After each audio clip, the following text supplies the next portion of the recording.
गाड़ी की इजाद के बाद सबसे तवील फासले तक का ड्राइविंग का सहरा किसी मर्द के सर नहीं बल्कि एक जर्मन खातून के सर जाता है जिनका नाम बर्था रेंजर था, जो बाद में बर्था बेंज के नाम से मशहूर हुई।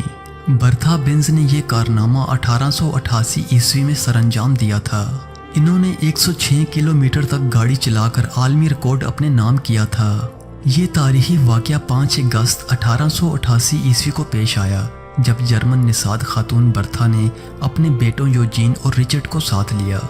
इन्हें गाड़ी में बिठाया और मैनियम शहर में कायम अपनी रिहाइशगाह से फोर्जियम शहर की तरफ चल पड़ी, जो इनका आबाई शहर था। वो गाड़ी चलाकर वहां मौजूद अपने दोस्तों और ख़ानदान के लोगों के पास पहुंच गईं। तारीख में दर्ज है कि बर्था बेंज के शोहर कार्ल बेंज पहले इंजीनियर हैं जिन्होंने ईंधन से चलने वाला इंजन ईजाद किया था। इस तरह 1885 ईस्वी में पहली गाड़ी वजूद में आई जिसे बेंज मोटर वैगन का नाम दिया गया।